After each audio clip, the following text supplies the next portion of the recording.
Hello, everybody. Today on Riffs, Beards, and Gear, we make a rock guy play an 8-string guitar for the first time. Yeah.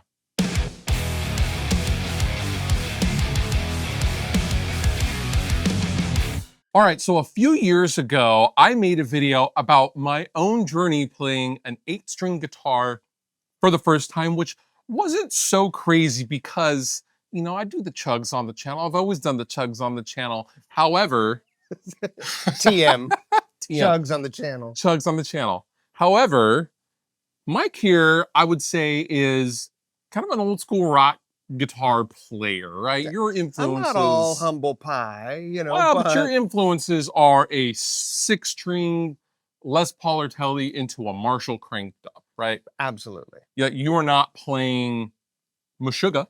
You were not playing anything that would require an extended range guitar. And I thought that would be an interesting opportunity to see how you would do playing an 8-string guitar for the very first time. It's funny, like, I'm a Deftones fan. Of course. Somehow Deftones get a pass over, with traditionalists, over all other bands. I don't think they sound like extended range music, though. They just sound like a huge, or I don't know, they just sound huge, but you don't hear their music and instantly go, oh, he's, you know, you don't think of as a piano. I've always thought of an 8 and 9 string as a piano. Right. It's just where the range you're playing with is. And I've always thought of the Deftones specifically and Steph as someone who just uses all of the road. And so therefore they don't sound like an 8 or 9 string band, although he does use those guitars. Especially White Pony On, they sound like heavy metal Cure.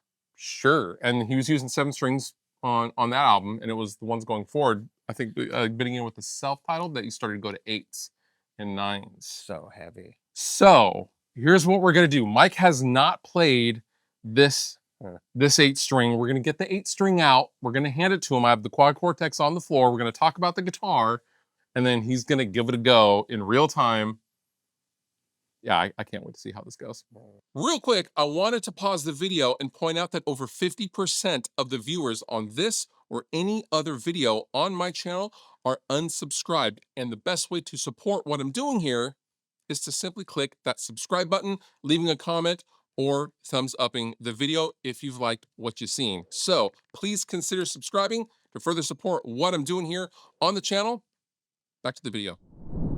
Okay, so what we have here is an 8-string fan fret Rob Scallon Acre 8 signature guitar from the fine folks over at Schecter.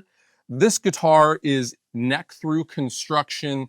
This is basically Rob's perfect, ideal 8-string guitar. Rob is a friend of mine, friend of the channel. Shout out to Rob.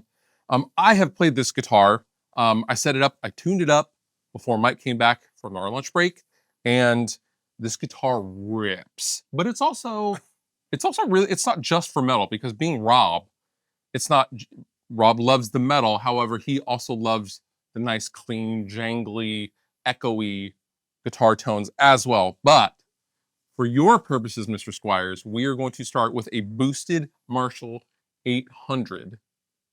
Okay. Are you ready? I guess so. I have questions. All right, so this isn't the first 8-string guitar I've ever held. I held that recently, you were just on tour. And I posted a picture of me holding actual Frederick Thorndall's guitar. Ibanez. Stage guitar. Which literally looked like the size of a human. Yeah. Like you strapped an adult onto you. So heavy. I didn't play it. I was just like, I didn't want to do anything. Yeah. So one thing I didn't know, like, are all 8-string guitars fan fret like this? No, that's kind of a relatively new, like the last 4 or 5 years, they become mainstream. Okay. It's really to disperse tension properly, so you don't get one string, because the low string, the lower you go, used to be very, very floppy and non-fan fret guitars. So you have to gauge up quite a bit, and then it would feel kind of weird. This kind of alleviates that. I suppose that most people that play these things aren't playing bar chords and cowboy chords. No. So probably not. So this is, the top 6 are just basically an E standard guitar. Right. And it goes down to B and then F sharp. So you can play. Yes, absolutely. Of course. Here, let's.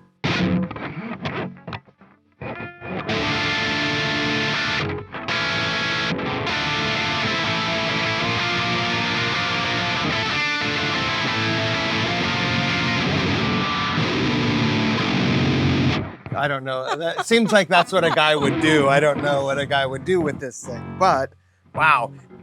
First of all these strings, it's confusing to try and play even a bar chord. Like the extra strings confuse me. When 7-string guitars came out, I laughed because I was like, who needs a higher string? I didn't know it was a lower string. That's right. And then I heard it was a lower string and I was like, well, why do you need a bass player then? Fair point. So is this?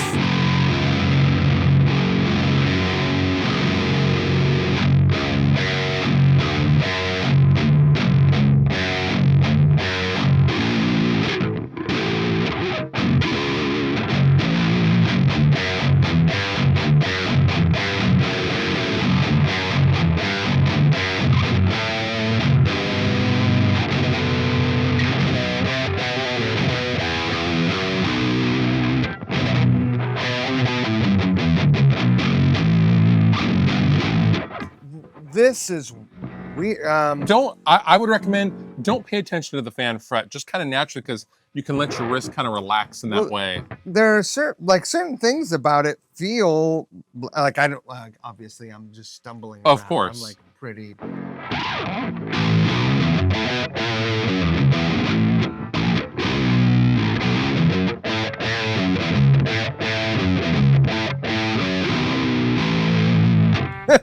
What kind of tone do you want? Do you want a cleaner tone? Do you No, want a this lighter? is cool. I want to do this. Do you want me to turn off the overdrive? Well, yeah, well, So just a little more of a crunch? Let's see if I can make a Deftones type sound. Do you know what the middle is? I have no idea. No, you don't know. Okay.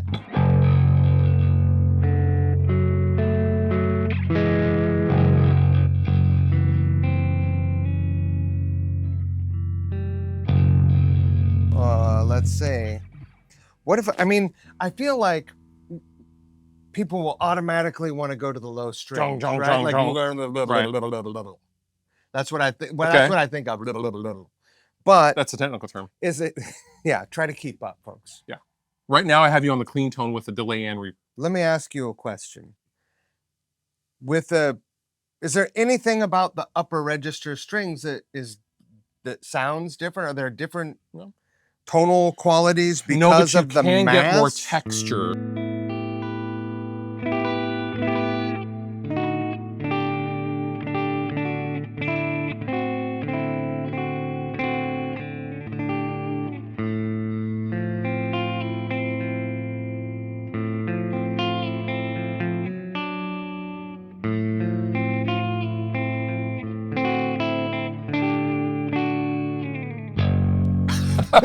Yeah, I can't use it. It's like it's like a moth to the flame. You just want to go, ugh. But that's probably not. That's the note. It's really confusing. Fair enough. It's hard. Yeah, it's quite hard. I'm not into it. It's kind of cool. I mean, think of it as a piano. Yeah. Do a lot of people who play these do this stuff? Some of them do. Predominantly, I would say no. No. There aren't that many people that are that good. Like, there's a lot of great players that playing the extended strings, but like, a lot of people that I seen following and I'm friends with use the scale for textures, right? Shout out to Mike Stringer from Spearbox, the homie who uses it for all sorts of crazy textures and overtones, as well as riffing. So, okay, so this is a B. Mhm. This is an F F sharp.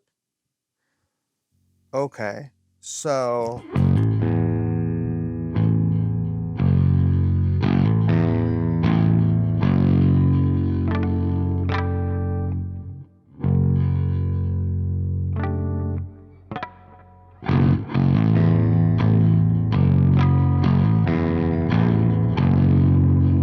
You can't, I don't know what to do there. It's like,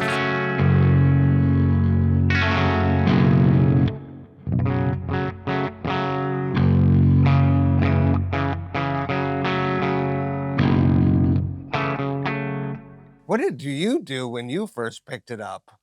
I mean, you heard what I was playing earlier. I like single note. It seems like, yeah, like down low, bad. That's maybe super clean. Do you want to go back to a crunch tone?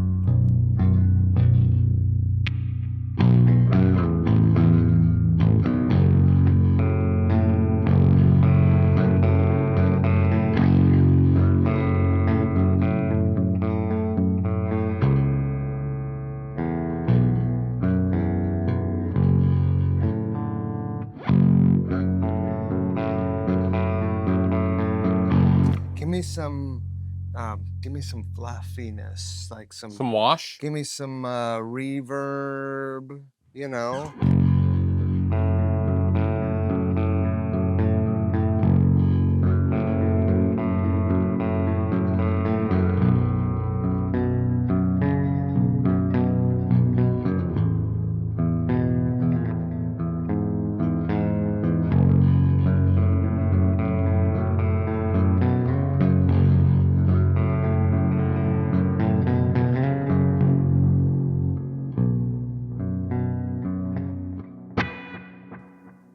Give me some. You want more washy? Give me some reverb in addition, yeah?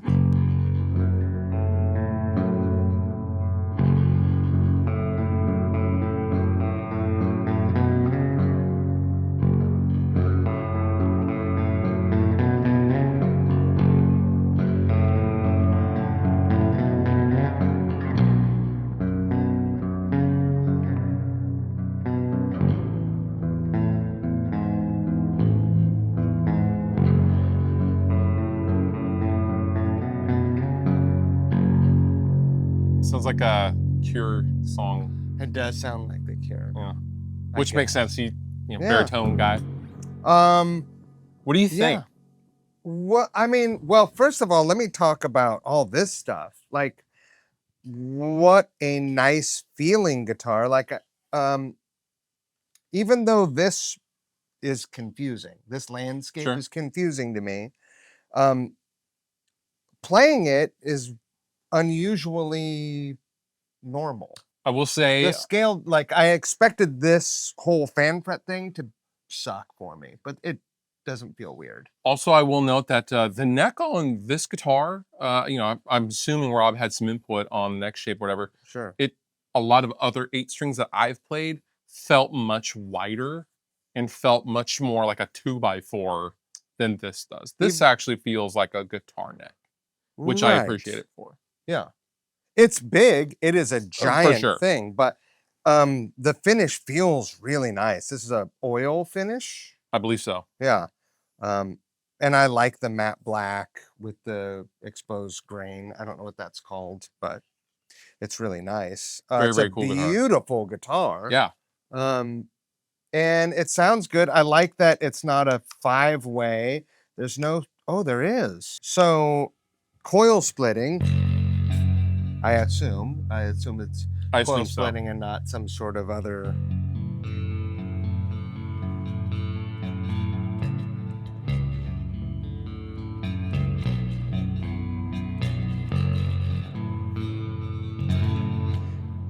It's got a cool variety of sounds. You know, for me, it's easier to work through sounds with a clean Sure. tone. But let's go back to nasty, and let's see. Can I be metal?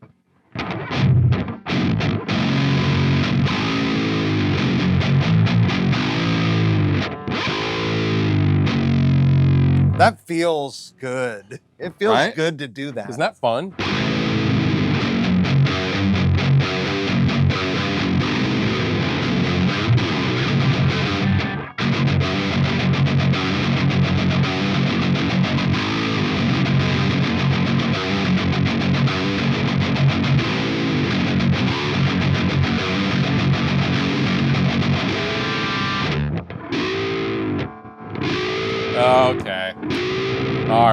Hey, hey, did I tell you? Have you heard about the? Okay, so Mike, what are your thoughts on your first 8-string experience?